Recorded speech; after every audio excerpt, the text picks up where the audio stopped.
companies. Like this is an unprecedented time. You know what I'm saying? So to where a woman has gotten herself to the professional position that her man is. So that woman who is the CEO of Xerox, I'm asking, do you think that she wants to, or it should be expected for her to date said bus driver? You want me to answer you for real? Yes. You motherfucking right.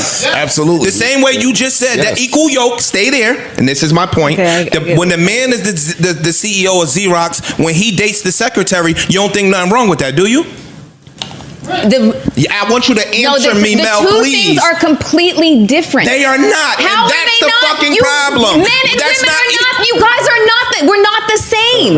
We're not the same. We are not the same. Nigga, you better talk, because you be taking offense. I want you to stop sitting on the fence and give your opinion. I'm listening. No, but you sitting here not saying nothing, and y'all niggas be making me look crazy. And then later on, they be like, yo, Mel's not. Nigga, I'm not the only person thinking that. Okay, hold on. I'm listening. Hold on. So I don't think that the two different types of women are where the confusion is, because like you said, what works for one person may not work for the other person. But I don't think that's what the confusion is, because there's no confusion that everybody's not the same. True. The confusion is where the independent women are still screaming that they're so independent and how they don't need anyone, but wanting what the other woman is wanting.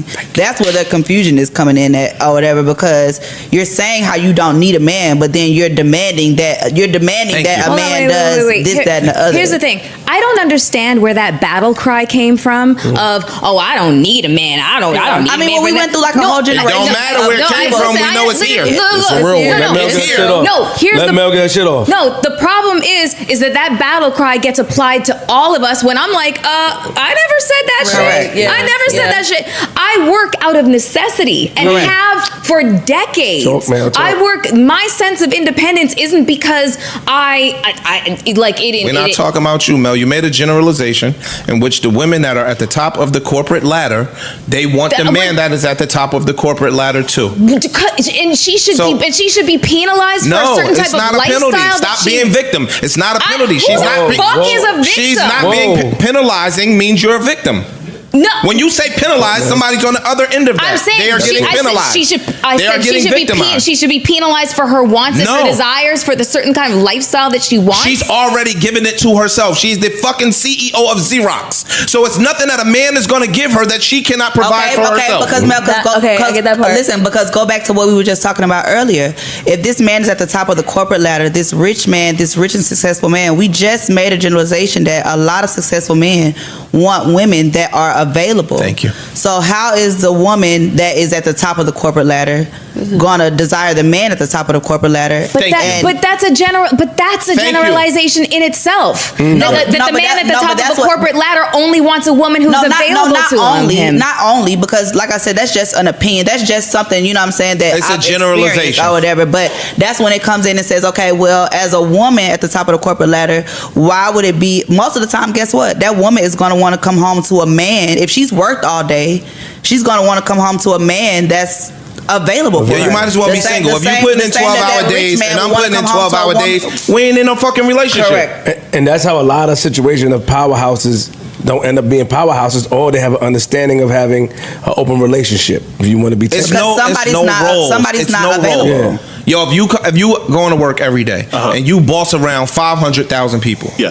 the corporate CEO, to use Mel's example, of Xerox. Now I go to work and I'm a fucking executive VP at Sunoco. Bro, we both are controlling mad people, right? Literally thousands of people. Who the fuck want to come home and be butting heads? Who said? Oh my God! You create these narratives that don't even fucking exist. That's not. You are wrong. What if she's the CEO of Xerox and he's a fucking famous novelist who works literally his job is to work from home and come up with creative shit, and he can and kids are there and whatever else. Like, the scenarios you create are so like they're so limited and so boxed in. There is no room for any areas of like gray in that concept. Cool. So stay where you are. Success. I'm gonna use your narrative. Success is always I'm gonna use is always yours. executive level. Mel's CEO, narrative et cetera, was et cetera, CEO of et cetera. Xerox and a bus driver. Why the fuck can't the CEO of Xerox fuck with the bus driver I'm talking if he's about a good what you parent? always do. If he's a good parent, she said a bus driver. Yeah. The nigga is the lady's the CEO of Xerox. The man is a bus driver. He got good dick. He takes care of their kids. I got He the cooks good food. dick thing. He do all of this shit. He's a good man. Yeah. She make enough money for both of them. He's a good fucking man. Why is he not equally yoked with her? Because she's more financially stable for him. So I flipped the thing and said to Mel, why is it not the same if we in an equal new age society where women couldn't work, vote, and all that other shit? Why when a man make money do you not look at? You know what? Do you not look at the situation and as I the said same? and I said this. You said the roles are different. No, and I said this before, and I stand by it. You may know a couple of guys who are like, I'm okay with my woman bringing home the majority of the bacon. Let me tell you something from my own personal lived experiences, from the lived experience of a lot of girlfriends, and from the lived experience of a lot of women who talk about this. Being with a man who makes less than you oftentimes does not work. Why? Because every man ain't a monolith, Mel. I didn't say the fuck they were. Every man not a monolith, Mel. I said I'm using a lot of different women's lived experiences. Yeah. The ego cannot handle it. And I didn't say that that is every man, but it is a fact. This is my only. That a lot of women have experienced when she is here and he's here, especially financially, it fucks with their ego. And how do they usually react to that shit? This is my only issue with this segment that y'all are having. Make more money than A bunch. In a very And I didn't say that there isn't an example in which a man is totally fine with it. You can't talk back here. It's tough. They can't see you. So it's like, my only problem with this part, and y'all cooking, but my only problem with this is when the man makes more and the woman still is making money, 9.5 out of 10 women always say, my money is my money and your money is my money. And if that existed when it was the other way around, then the man would never feel insecure. On the Joe Budden Podcast, the dynamic between Melissa Ford and Joe Budden is often charged with a mix of tension and humor. Melissa, known for her sharp wit and candidness, frequently pushes back against Joe's sometimes abrasive or controversial takes. Joe, who has no issue speaking his mind, often plays the antagonist in these exchanges, but Melissa doesn't hesitate to challenge him or call out his opinions when she feels they are off base. This back and forth creates a lively and engaging atmosphere on the podcast, where both personalities often clash but in a way that feels more like a friendly rivalry than outright hostility. However, Melissa has also used her platform on the podcast to share some more negative opinions. She's expressed frustration with Joe's dismissive attitude towards certain issues, especially when it comes to his treatment of women in discussions. There are moments where she critiques his behavior, particularly when it feels like he undermines her or other female voices on the show.